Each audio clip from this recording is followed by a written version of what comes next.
বন্ধুরা, আজ আমি তোমাদের সামনে আরেকটি নতুন ভিডিও নিয়ে হাজির হয়েছি। সেখানে ইতিহাসের কালক্রম পর্বকে তিনটি ভাগে ভাগ করা হয়েছে।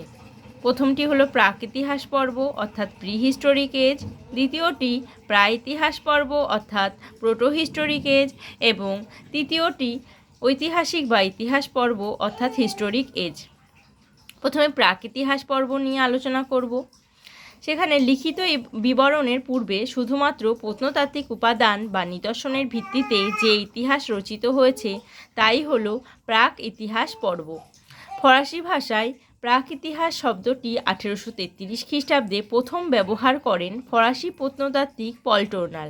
পল টোর্নাল দক্ষিণ ফ্রান্সে একটি গুহায় প্রাপ্ত বস্তুর বর্ণনা দিতে গিয়ে অ্যান্টি হিস্টোরিক শব্দটি ব্যবহার করেন। 1851 খ্রিস্টাব্দে অ্যান্টি হিস্টোরিক শব্দটির পরিবর্তে ইংরেজিতে প্রি হিস্টোরিক শব্দটি ব্যবহার করেন ব্রিটিশ প্রত্নতত্ত্ববিদ ড্যানিয়েল উইলসন। 1856 খ্রিস্টাব্দে স্যার জন লুবক তার লিখিত গ্রন্থে প্রাক ইতিহাসের ব্যাখ্যা প্রদান করেন। প্রাক ইতিহাস পর্ব প্রায় 20 লক্ষ বছর পূর্বে শুরু হয়ে প্রায় 5000 বছর পূর্ব পর্যন্ত বিস্তৃত ছিল, যা সামগ্রিকভাবে প্রস্তর যুগের সময়কাল।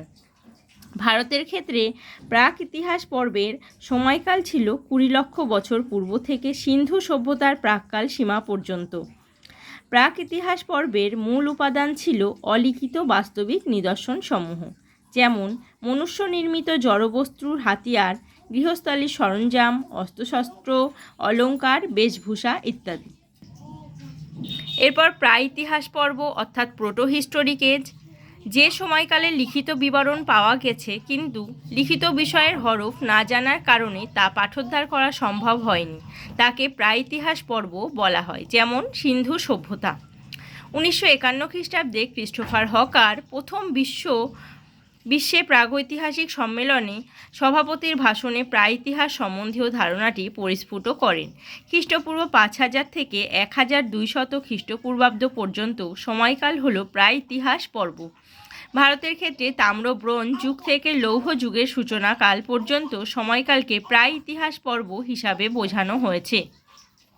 প্রাক ইতিহাস পর্বের কয়েকটি উল্লেখযোগ্য লিপি হল চিত্রলিপি, ভাবলিপি, শব্দলিপি, বর্ণলিপি ইত্যাদি। এবার ইতিহাস বা ঐতিহাসিক পর্ব অর্থাৎ হিস্টোরিক এজ, যে সময়কাল থেকে মানব সভ্যতার লিখিত ও পাঠযোগ্য ইতিহাসের উপাদান পাওয়া যায় তা হল ঐতিহাসিক যুগ। লৌহ যুগ থেকে বিশ্বে ঐতিহাসিক যুগের সূচনা। ভারতীয় ঐতিহাসিকদের মতে খ্রিস্টপূর্ব 6ষ্ঠ শতক থেকে লিপির প্রচলন ও ঐতিহাসিক যুগের সূচনা ঘটে।